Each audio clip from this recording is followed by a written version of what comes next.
دور تفسیر میں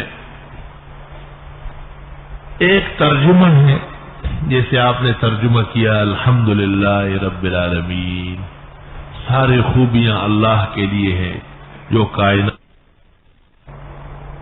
اس کے بعد آپ حمد، لفظ اللہ، رب اور عالمین کی تشریح کرتے ہیں. یہ تفسیر ہے. تیسری چیز ہے تطبیق. تطبیق، ترجمہ، تفسیر اور تطبیق. قرآن کریم کی جامعیت کا اندازہ وہ تطبیق سے ہوتا ہے کہ بھئی حمد اللہ کے لیے تو بندہ بھی تو قابل تعریف ہو. کب تک؟ جب بیمار نہ ہو. بیماری ایک عیب ہے. کب تک؟ جب زندہ ہے. موت کا عارضہ پیش آنے والا ہے. تو اب پتہ چلا کہ مخلوق کی تعریف ہمیشہ ادھوری رہے گی اور خالق کی جو تعریف ہے وہ کمال کی ہوگی.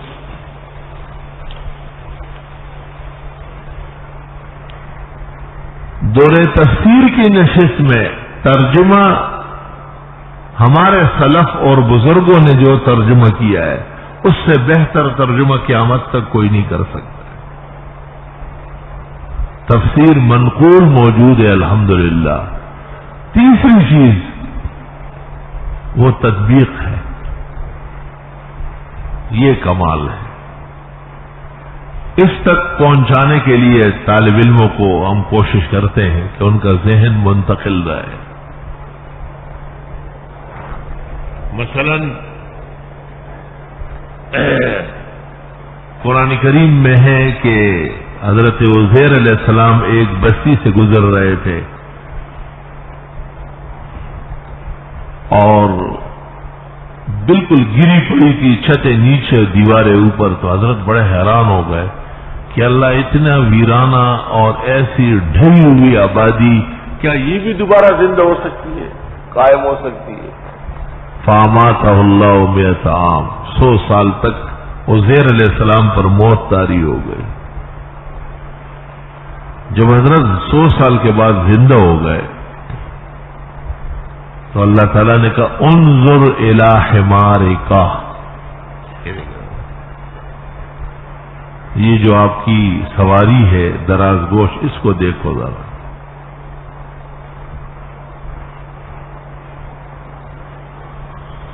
اب سوال یہ ہے کہ اگر مردہ زندہ ہو گیا تو سابقہ جائیداد لوٹتی ہے یا نہیں؟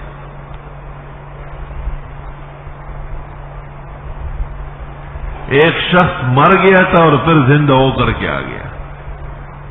جب وہ زندہ تھا تو اس کی بیوی منکوحہ تھی نا، جب وہ مر گیا تو نکاح ٹوٹ گیا. اب دوبارہ نکاح بحال رہا یا نہیں؟ مسئلۃ مختلفۃ بین الائمۃ المجتہدین. جن کی نظر اس آیت پر ہے انہوں نے کہا سب چیزیں بحال ہو جائے گی جب اس دنیا کے اندر حیات قائم ہوگی، تمام چیزیں برقرار ہو جائے گی. اور جن کی نظر ان آیات پر نہیں تھی انہوں نے کہا کہ نہیں، حکم شرعی نافذ ہو چکا ہے، لہذا دوبارہ زندہ ہونے سے کوئی اثر نہیں پڑے گا. اور ایسے بہت سارے واقعات اور ان کے امثال موجود ہیں. سوال یہ ہے کہ زندگی سے تعلق ہوتا ہے تملک کا. اس لیے فقہا کہتے ہیں کہ قبر میں پوری حیات نہیں ہے، نوع من الحیات. چنانچہ طرار کا ہاتھ تو کاٹتے ہیں لیکن نباش کا نہیں کاٹتے. طرار کہتے ہیں جیب کترے کو اور نباش کہتے ہیں کفن چور کو. کہتے ہیں مردے کو تصرف نہیں ہے، وہ حیات ہے لیکن قبری ہے، برزخی ہے، جس کو محدثین اور فقہا تعبیر کرتے ہیں نوع من الحیات، ایک قسم کی حیات جس سے وہاں کا احساس، ادراک تلذذ تعذب ہو. حیات کاملہ دنیاوی نہیں ہو سکتی. اس لیے فقہاء نے لکھ دیا کہ اس میں شک واقع ہو گیا، لہذا لا تقطع ید النباش بل تقطع ید الطراف. لیکن جنت کی زندگی، دنیا کی عورتیں جنت میں ملے گی یا نہیں؟ ساری چیزیں بحال ہو جائے گی.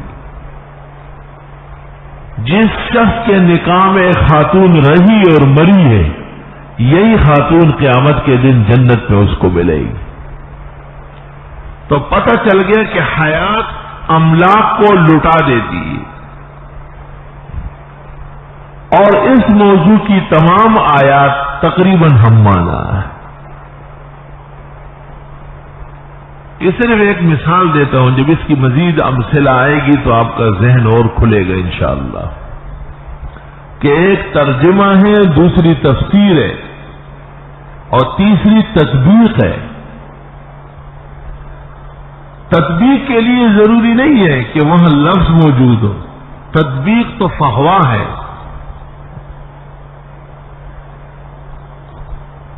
جیسے آن حضرت صلی اللہ علیہ وسلم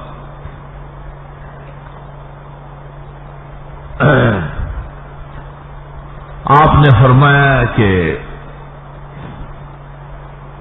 جس کو اللہ تعالی بخش دے اس کے ساتھ کوئی حساب نہیں ہوگا، بس اس کی نیکیاں قبول کر لی، گناہ معاف ہے اور جائے جنت.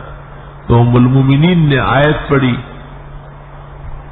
فَسَوْفَ يُحَاسَبُ حِسَابًا يَسِيرًا، کہ اللہ تعالیٰ فرماتے کہ دو حساب ہوں گے، ایک حساب عسیر مشکل اور دوسرا حساب یسیر.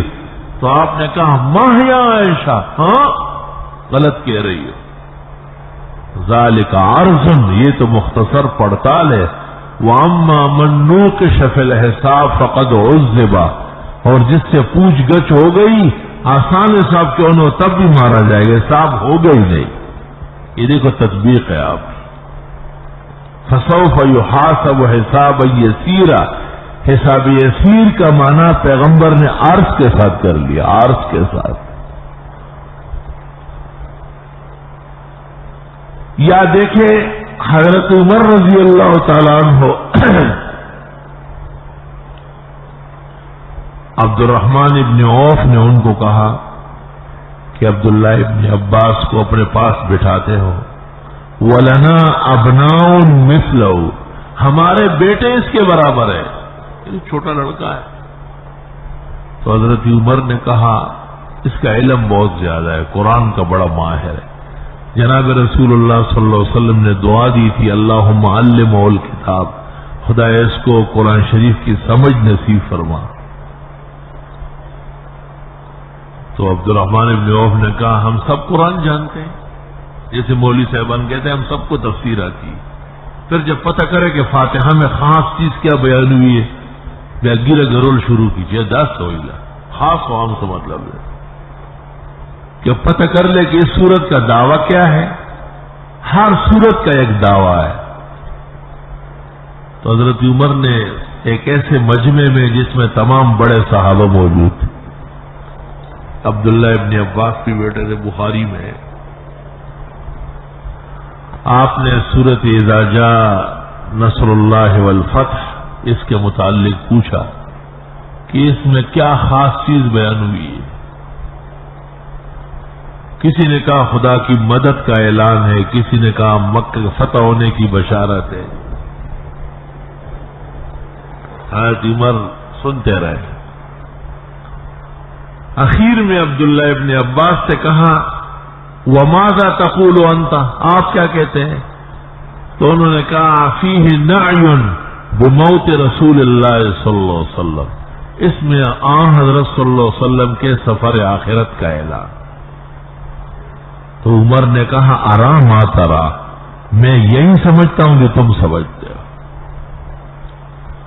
اب آپ سورت دیکھیں اذا جاء نصر اللہ والفتح، خدا تعالیٰ کی مدد آ گئی، مکہ فتح ہو گیا.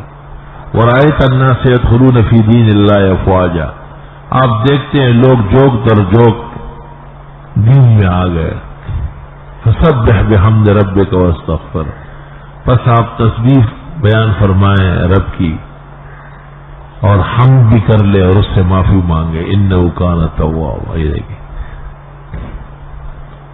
فتح ہو گئی، نصرت آ گئی. جن لوگوں نے آپ پر ایمان لانا تھا وہ آ گئے اور آپ تیاری کر لے. یہ تسبیح تحمید اور استغفار سے یہ اندازہ لگانا کہ حضرت صلی اللہ علیہ وسلم کا مقام نبوت مکمل ہو گیا ہے اور اب صرف ایک کام باقی ہے اور وہ ہے سفر آخرت. تو سفر آخرت موجود نہیں ہے لیکن آیات سے بفہوا مستنبط اور مستخرج کیا گیا ہے. اس کو کہتے ہیں تطبیق. طبق ابن عباس هذه الآية على موت رسول الله صلى الله عليه وسلم لأن الدين كمل والناس جاءوا وآمنوا به. اور جو وعدہ خدا نے کیا تھا مکے کے فتح کا اور نصرت کا وہ پورا ہو گیا. تو بس حضرت اب آپ روانگی فرمائیں. فسبح بحمد استغفر انہ کان توابا. توبہ، استغفار، حمد سب چیزیں ذکر فرمائیں.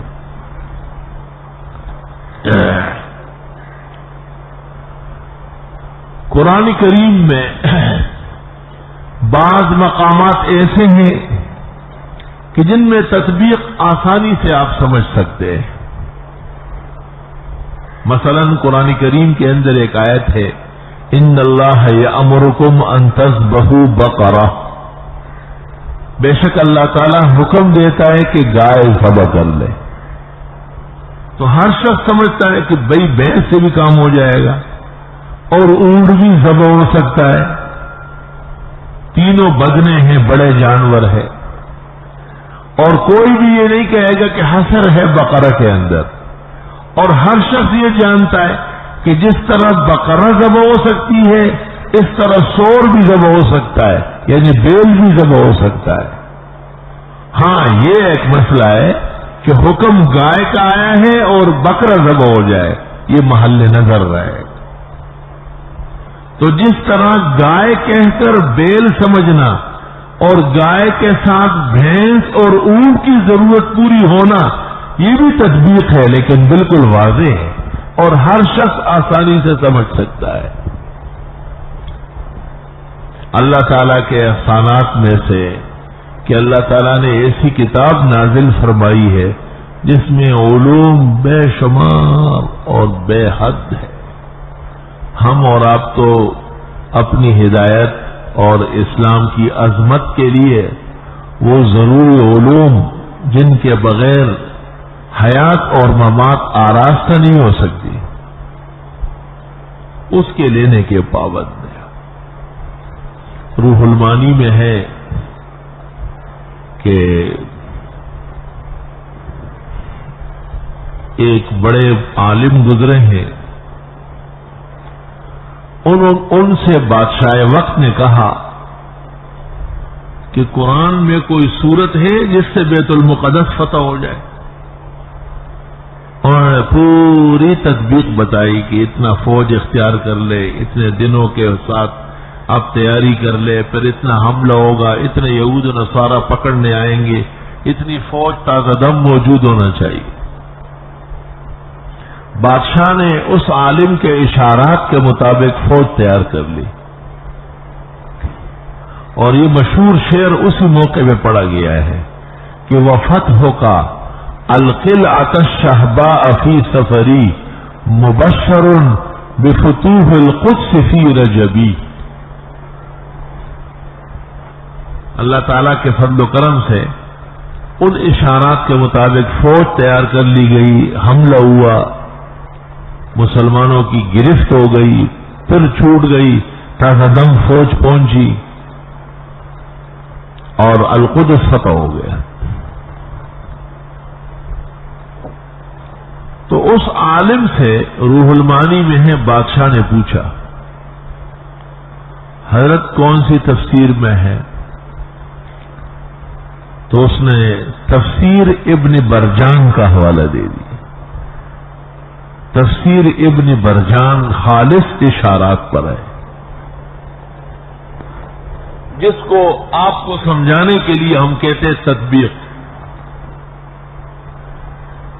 ترجمہ تفسیر اور تطبیق۔ تو بادشاہ نے کہا کہ اور میرے ذمہ کچھ کام ہے، تو وہ عالم چپ بیٹھے رہتے تھے۔ انہوں نے کہا کہ خیریت ہے؟ کہا اگلی آیت میں موت کا تذکرہ ہے، چنانچہ اس کے بعد بادشاہ کی موت واقع ہوئی۔ پورا نظام اللہ تعالی نے کتاب کے مطابق بنایا ہے۔ کسی نے اس لیے کہا ہے کہ جمیع العلم فی القرآن لیکن تقاصر عنہ افہام الرجال، اللہ تعالیٰ نے سارے علوم قرآن کریم کے اندر ودیت فرمائے ہیں،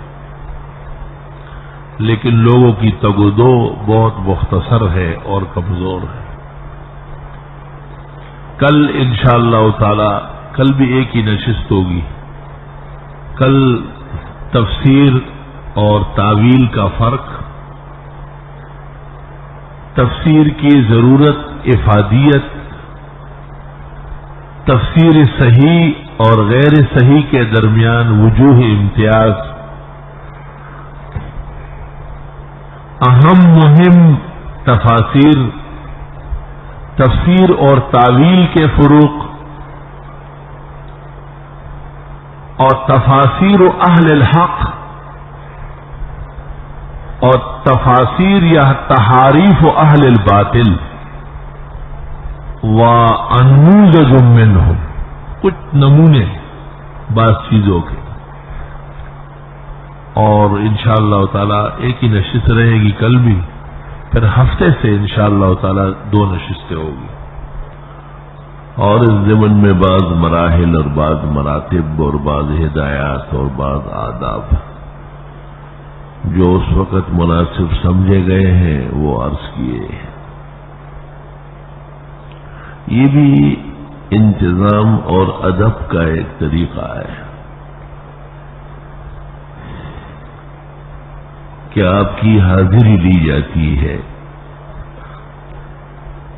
اور یہ پتہ ہونا چاہیے کہ جن لوگوں نے باقاعدہ عہد و پیمان کیا ہے وَأَوْفُوا بِالْعَهْدِ، ان سے عہد پورا کرانا چاہیے۔ سویرے آئے، وقت پر بیٹھے، اخیر تک موجود رہے۔ جناب رسول اللہ صلی اللہ علیہ وسلم صحابہ کرام کی حاضری رکھتے تھے، اور صرف ضروری امور میں نہیں، ان امور میں بھی جو صرف مستحبات کے قبیل میں سے، کیونکہ بعض مستحبات نظم کی وجہ سے واجبات تک پہنچ جاتے ہیں۔ فقہ میں ایسے مقام پر لکھا ہے انہا من المستحبات بل تقرب الی الواجبات، جیسے کل عرض کیا تھا کہ بعض مباحات اور جائز امور بھی انتظام کے تحت بعض افراد کے لیے مضر ثابت ہوتے ہیں، اور آپ نے ایک ایسے مخلص اور جان نثار صحابی کے بڑے مکان کے بنانے پر کبیرگی اور ناراضگی کا اظہار فرمایا۔ اسی طرح جناب رسول اللہ صلی اللہ علیہ وسلم مختلف مواقع میں حضرات صحابہ کی حاضری کا خیال رکھتے تھے۔ صحاح میں مروی ہے کہ حضرت ایک دن رات کو صحابہ دیکھنے لگے کہ یہ لوگ رات کے شعون میں کیا اعمال انجام دیتے ہیں۔ ابوبکر صدیق کو دیکھا کہ وہ بالکل خاموش، جیسے جسم سے جان نکلی ہو، اللہ کے حضور کھڑے ہیں اور قیام اللیل یا تہجد میں مشغول ہے۔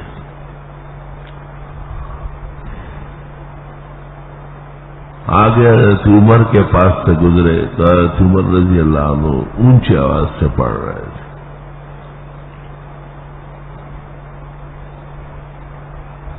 صبح آپ نے ابوبکر سے کہا کہ میں آپ کے پاس سے رات کو گزرا، اتنے خاموش کھڑے تھے، جسم میں حرکت نہیں تھی، تو آپ نے فرمایا اسمع من ناجیت، جس سے بات ہو رہی تھی وہ خوب سننے والا ہے۔ آپ نے فرمایا ارفع من صوتک قلیلا، تھوڑا سا آواز اٹھا دے۔ حضرت عمر سے کہا کہ آپ کے پاس گزرا، آپ بالکل بالجہر اور خوب زور و شور سے پڑھ رہے تھے۔ اس نے کہا اطرد الشیطان وأوقظ الاسنان، شیطانوں کو بگانے کے لیے اور جو نائمین تھے ان کو جگانے کے لیے۔ ظاہر ہے کہ آدمی کو چیخے اٹھو اٹھو اٹھو، اس سے بہتر یہ بھی ایک طریقہ ہے کہ قریب میں آپ تلاوت کریں، وہ اٹھ جاتا ہے۔ اس سے پتہ چلتا ہے کہ سحری کے وقت رمضان شریف میں اہل محلہ کو جگانے کے لیے لاؤڈ اسپیکر سے مناسب آواز میں تلاوت عین سنت کے مطابق، اور اس پر گرفت کمکل اور ناواقف لوگوں کا کام ہے۔ پھر جس طرح آہستہ پڑھنے میں خاطر دل جمی ہے، تسکین خاطر ہے، اس طرح اونچی آواز سے پڑھنے میں پہلا فائدہ یہ ہے کہ شیطانوں کو بڑا صدمہ ہوتا ہے، بہت تکلیف ہوتی ہے ان کو، اور وہ طرح طرح سے کوشش کر کے آوازوں پر پابندیاں لگواتے ہیں۔ اطرد الشیطان وأوقظ الاسنان، شیطانوں کو بگانا اور نائمین اور سوئے ہوئے لوگوں کو جگانا، یہ تلاوت بالجہر کے فوائد ہیں۔ اور حضرت صلی اللہ علیہ وسلم نے عمر کا یہ سن کر فرمایا اخفض من صوتک قلیلا، آواز تھوڑا سا کم کر لیں۔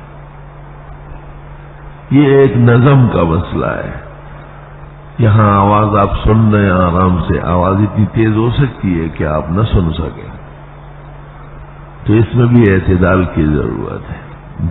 جہر میں بھی فرق ہے، جہر مسکن بھی ہے اور جہر مفرط بھی ہے۔ اہل حق توحید و سنت کے علماء جہاں کئی تقریر، درس، بیان، تلاوت لاؤڈ اسپیکر سے کرتے ہیں، ان کے جہر میں اس بات کا لحاظ ہوتا ہے کہ لوگوں کو فائدہ پہنچے، نقصان نہ پہنچے، بخلاف مبتدئین اور اہل باطل کے کہ ان کے جہر سے پورا محلہ جیرن ہو جاتا ہے۔ اس سے پتہ چلا کہ رات کے اندھیرے میں اور آرام کی گھڑیوں میں بھی نظم و نسق کے اہلیان حاضری لے سکتے ہیں۔ کیا رات کو تفسیر پڑھنے والے عشاء کے بعد کب سوتے ہیں، کب تک جاگتے ہیں، اور یہ کمروں میں گپے شپے زیادہ لگاتے ہیں یا تفسیر و تعویل کے فروغ اور ابحاث میں مصروف ہے، یہ ترجمہ کرنے سیکھنے میں شوقین ہیں یا صرف وقت پورا کرنے کے لیے آئے ہیں؟ ظاہر ہے اس مناسبت سے پھر ان کے مراتب، ان کے آرام و راحت کا خیال رکھا جاتا ہے۔ قرآن کریم میں ہے کہ حضرت سلیمان ابن داؤد علی نبینا وعلیہم الصلوات والتسلیمات نے بھی حاضری لی ہے۔ وَتَفَقَّدَ الطَّيْرَ فَقَالَ مَا لِيَ لَا أَرَى الْهُدْهُدْ أَمْ كَانَ مِنَ الْغَائِبِينَ۔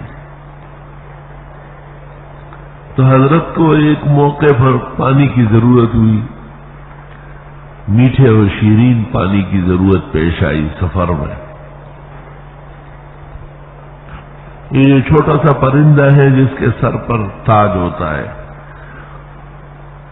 عربی میں اس کو ہدہد کہتے ہیں، اور ہمارے جہانگیرے کے علاوہ جہانگیرے میں اس کو گڈی چرگ کہتے ہیں، باقی اور پشتوں میں ہر جگہ بلا چرگک کہتے ہیں۔ ہماری پشت مستقل ہے، اور وہ ایسا ہے جس طرح گھی کا مکھن اس جیسی روان دواں پشتو دنیا میں نہیں. صرف جہانگیری پختوں کے ہوتا گوڈی چرگو ہے نو ٹول خلق ملا چرگا گو ہے. اس کے بہت سارے فوائد حیات الحیوان میں ضمیری نے لکھے. ایک کمال اللہ نے اس کو یہ دیا ہے کہ یہ جس جگہ زمین پہ کھیلتا رہتا ہے اس کے نیچے میٹھا پانی ہوتا ہے. تو حضرت سلیمان کو فوج نے کہا کہ حضرت یہاں رکنا پڑے گا اور پانی آس پاس نہیں ہے, آپ حکم دے دیں تو ہم زمین میں برما لگاتے ہیں. تو حضرت نے کہا کہ وہ دھوت کو لاؤ. جب حاضری لی گئی تو وہ دھوت ہے ہی نہیں. حضرت نے پہلے تو پوچھا مالی الا اری الہدہد, میں دیکھ نہیں رہا ہوں, کان من الغائبین, یا واقعی وہ ہے ہی نہیں. لو عذبنہ عذابا شدیدا او لاذبحنہ او لیاتینی بسلطان مبین. غیر حاضروں کو سزا بھی نص قطعی سے ثابت. لو عذبنہ عذابا شدیدا, سخت سزا دے دوں, او لاذبحنہ, یا اسے قتل ہی کر دوں. غیرتی طالب کا اخراج قتل سے زیادہ خطرناک ہے, کیونکہ وہ سبق کے لیے آئے ہیں. جب اس کو کہا جائے کہ یہاں سے چلے جاؤ تو بڑی تکلیف ہوتی ہے. اللہ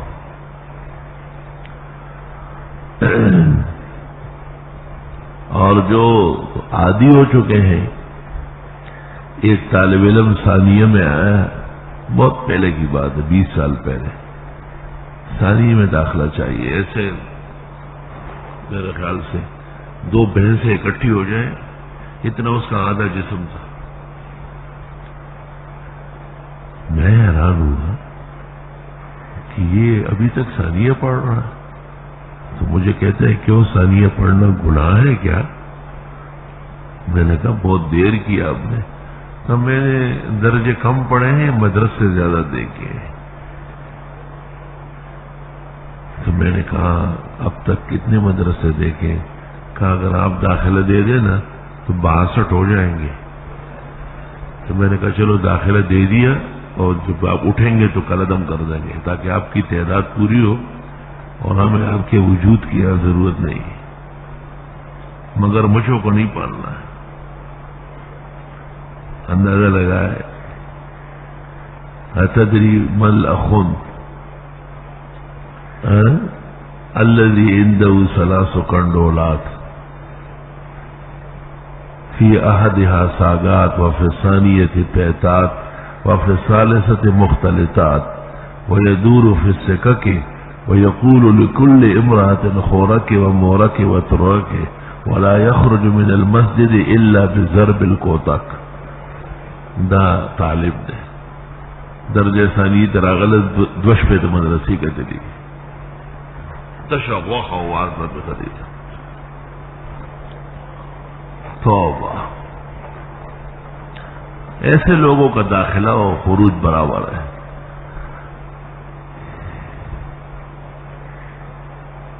مفتی محمود صاحب رحمت اللہ علیہ, ان کا جلسہ تھا, طالب علم چلے گئے سبق چھوڑ کر. حضرت مولانا رحمت اللہ علیہ حضرت بنوری کو پتہ چلا, طالب علم جلسے میں چلے گئے. حضرت نے اپنے قلم سے 1 ہفتے کا کھانا بند کروایا اور بورڈ پہ نام لکھی. تو طالب علم نے درخواست لکھی اس خیال سے کہ مفتی صاحب کے جلسے میں ہم گئے ہیں, حضرت ان کو کہیں گے کہ بھائی ان کا داخلہ ٹھیک رکھو, کھانا مت بند کرو. ان کو پتہ نہیں تھا کہ مفتی محمود کتنا بڑا منتظم ہے. طالب علم ہر ایک کو اپنے جیسے سمجھتے ہیں. درخواست لکھ کے اس نے بڑی آہ و فریاد لکھی. مفتی صاحب نے چشمہ بدلا, قلم نکالا, اس کے نیچے لکھا کہ دوران تعلیم سبق جو واجب ہے اسے چھوڑ کر میرے جلسے میں آنے والوں کی صرف کھانا بند کر دیا گیا, جو ان کی پوری سزا نہیں ہے. میری گزارش ہے کہ ان کا اخراج کر لیا جائے. نیچے لکھا محمود اف اللہ. طالبانوں میں الٹی دن ہو لگی جب اس وقت میں دا پٹ کے درخواست پڑھ کر طالب علم غریب گھبرا گئے، اب کیا ہوگا؟ میں نے کہا درخواست مت دو دفتر والوں کو. ایسے کامل لوگ تھے اور اس طرح شاندار اصلاح کر گئے. حضرت نے فرمایا ان کا اخراج کرے. کیوں کھانا خالی بند کیا گیا؟ ان کو مدرسے میں چھوڑتے کیوں ہے آپ؟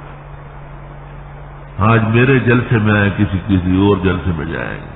طالب سبق چھوڑتا ہے کبھی، جنازہ پڑا ہوتا ہے ایک جگہ اور اس کو پتا ہے کہ آج سبق ہے، نہیں جاتا ہے. اس کو طالب کہتے ہیں جس کی 2500 کے قریب احادیث و آثار میں فضائل آئے. العلم لا یؤتیک بعضہ حتی تؤتیہ کلک. علم کے لیے تو تمام قربانیاں دینا آسان ہے. امام ابو یوسف رحمہ اللہ، امام ابو حنیفہ رحمۃ اللہ علیہ کے خاص شاگرد، اور کہا جاتا ہے کہ جس طرح ابو بکر صدیق پر آن حضرت صلی اللہ علیہ وسلم کو بڑا ناز تھا، بڑا معتمد تھے، حضرت بڑے خوش ہوتے تھے، اس طرح امام ابو حنیفہ کو امام ابو یوسف پر بڑا ناز و فخر تھا. بہت زبردست شاگرد تھے، خدا تعالیٰ نے تمام صلاحیتوں سے نوازا.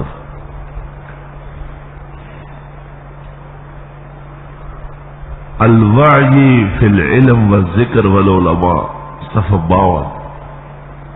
ابن الجوزی لکھتے اتفق الحفاظ علی حفظہ و اتقانہ. امام ابو یوسف کے حفظ و اتقان پر اجماع ہے. تاج التراجم میں قطب بغا نے لکھا ہے اتفق الحفاظ والثقات علی انہ کان حفظ الاحادیث کلها. ابو یوسف کو اپنے دور کی ساری حدیثیں یاد تھی. علل الحدیث جلد اول صفحہ 26 احمد کا قول موجود ہے. بہت بڑے لوگوں میں سے ہے. اللہ اکبر. تفصیل طالب علم بلاد عرب کے انور شاہ شیخ زاہد الکوثری کی معروف و مشہور کتاب حسن التقاضی فی سیرت الامام ابو یوسف القاضی، اس میں دیکھیں. امام ابو یوسف رحمۃ اللہ علیہ کے بارے میں آیا ہے کہ جب امام اعظم کا درس شروع ہو جاتا تھا، درس ختم ہونے تک اور امام صاحب کے وہاں سے اٹھنے تک ہلتے نہیں تھے، بیٹھے رہتے. حتی اخبر ولد لک ولد ثم اطلع بأنہ صار مریض ثم اطلع بأنہ توفی. اطلاعات ہی رہی، بچہ پیدا ہوا، بیمار ہو گیا، مر گیا، جنازہ پڑھ کا محلے والے پڑھ لیں. امام ابو حنیفہ کا درس جاری ہوتا تھا.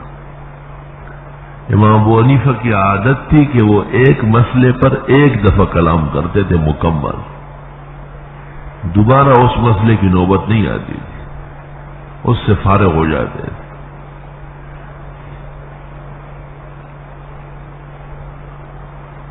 علماء لکھتے ہیں ملازم بے شیخ دنیا کے اندر ابو یوسف جیسا کوئی نہیں، اس لیے حسنت لہ البرکات، بے انتہا برکات اللہ تعالیٰ نے ان کو عطا فرمایا. بے شک طالب علموں کی قربانی اب بھی کچھ کم نہیں ہے. فتنوں کا دور، 15ویں صدی، پرآشوب حالات، اور فتنے بھی کوئی معمولی نہیں، جان جانے والے. ان غریبوں پر عرص حیات تنگ کر دیا گیا. وہ پشاور سے اور زابل سے اور کندار سے یہاں پہنچ جاتے ہیں تکلیفوں سے، اور ہم ان کو کہتے ہیں شناختی کارڈ دے دو.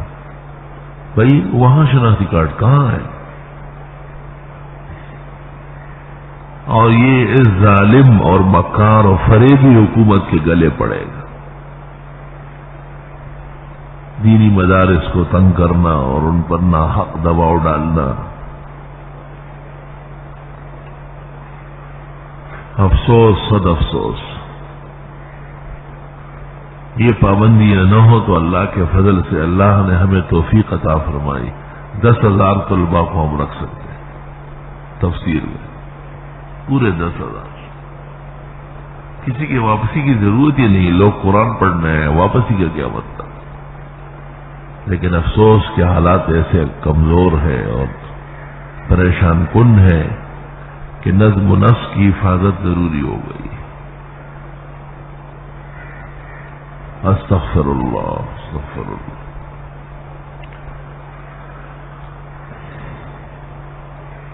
بہرحال انتظام کی ایک ادا یہ بھی ہے اور سخت تقاضا ہے کہ اوقات کی حفاظت ہو۔ درس میں اور دوسرے کام میں جب تعارض آیا تو درس کو ترجیح دی جائے گی۔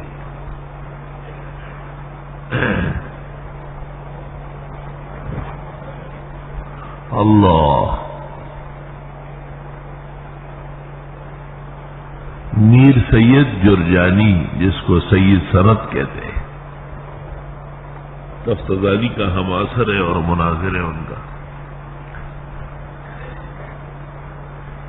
اس نے جب میر قطبی دیکھی تو اس کو شوق پیدا ہوا کہ قطب الدین خود زندہ تھے، ان سے ملاقات کرو اور ان کے پاس چلا جاؤ۔ یہ بڑی مشکلوں سے قطب الدین کے پاس پہنچ گئے۔ رسالہ شمسیہ بھی انہی کا لکھا ہوا ہے۔ قطب الدین اتنے بوڑھے ہو چکے تھے کہ جب یہ وہاں پہنچ گئے اور کہا حضرت میں نے میر قطبی دیکھی، رسالہ شمسیہ دیکھا، حضرت کی خدمت میں حاضر ہوا ہوں خود پڑھنے کے لیے، یہی کتابیں آپ کی لکھی ہوئی۔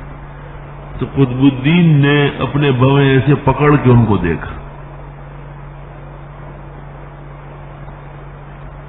ان کو کہا افسوس صد افسوس، بڑی دیر سے آیا، تو میں بوڑھا ہو گیا، چند دنوں کا مہمان ہوں، میں کہاں پڑھا سکتا؟ یہ کتابیں تو میں نے جوانی میں لکھی، تم ایسا کرو، مصر کے اندر میرے شاگرد مبارک شاہ، بہت بڑے شاگرد، اور پورا مصر ان کا شرف تلمس پر فخر کرتا ہے، میں اسے خط لکھتا ہوں، وہ آپ کو خصوصیت سے پڑھائے۔ طالب علم بادشاہ لوگ ہیں، ان کے لیے کہیں آنا جانا کوئی مسئلہ نہیں۔ اس نے کہا ٹھیک ہے، آپ خط لکھیں، میں جاتا ہوں مصر۔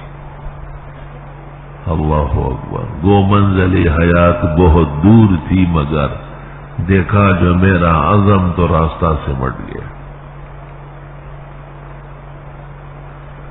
ہے ایسے ایسے طلباء دیکھے جو 4-4 6-6 ہفتے سفر کر کے پہنچتے ہیں، اور ایک جوڑے میں صرف جسم پر ایک کپڑا ہے۔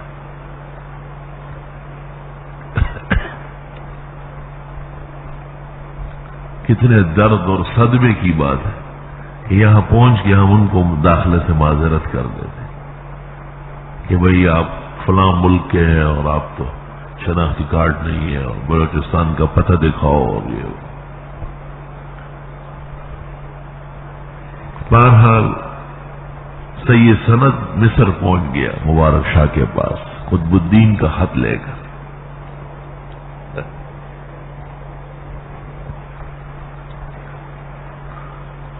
ان سے ملاقات کر کے ان کو کہا کہ میں آپ کے شیخ اور استاذ قطب الدین کی خدمت میں گیا، انہوں نے کبر سنی کا عذر کیا اور یہ خط دیا ہے۔ اور خط دیکھا، وہ چوما، پیشانی اور سینے پہ، اوہ استاذ کا خط لے کے آئے ہو۔ کہنے لگے داخلہ تو یقینی ہے، حضرت شیخ نے لکھا ہے داخلہ تو ہوگا،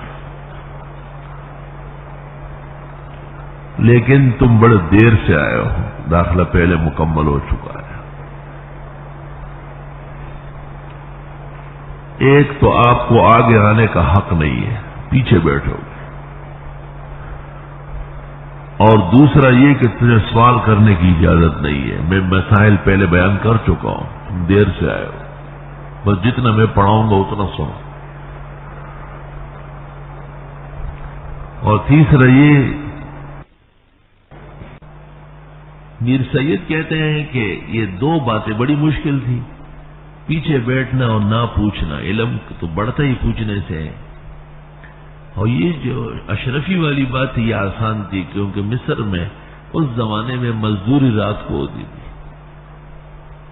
رات کو عشاء کے بعد وہ 2-3 گھنٹے کہیں مزدوری کر کے 2 اشرفیاں کماتا تھا، ایک اپنے خرچے کے لیے، ایک حضرت کو دے دیتا تھا۔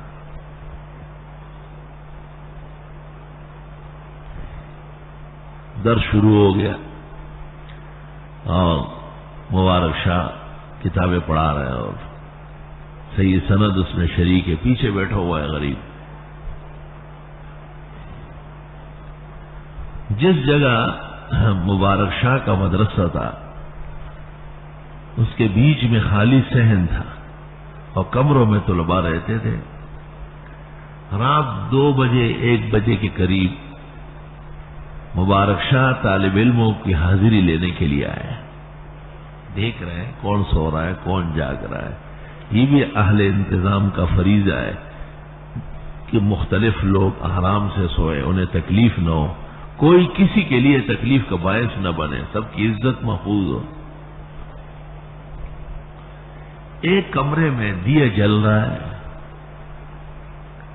اور تقریر ہو رہی ہے، اصل متن یہ ہے، شرح یہ ہے، حضرت شیخ نے یہ کہا ہے اور میں یہ کہتا ہوں۔ مبارک شاہ کھڑا ہو گئے، یا 8-10 طلباء جمع ہو گئے ہوں گے، دیکھا تو اندر صرف دیے کے سامنے سید سند بیٹھا ہوا ہے۔ مورخین لکھتے ہیں کہ مبارک شاہ یہ منظر دیکھ کر رقصا بہجتا و سرورا، خوش ہو گئے، بہت زیادہ، بہت خوش ہوا، ایسے لوگ پڑھنے آئے ہیں۔ جب صبح ہو گئی تو اس کو کہا آگے آ کے بیٹھو، اور صرف تجھے پوچھنے کا حق ہے، اور لوگ نہیں پوچھیں گے۔ رات کو میں نے دیکھا ہے سب سو رہے تھے، صرف ایک آدمی دن بھر کے سبق پر تبصرہ کر رہا تھا، مذاکرات مان نفس کر رہا تھا۔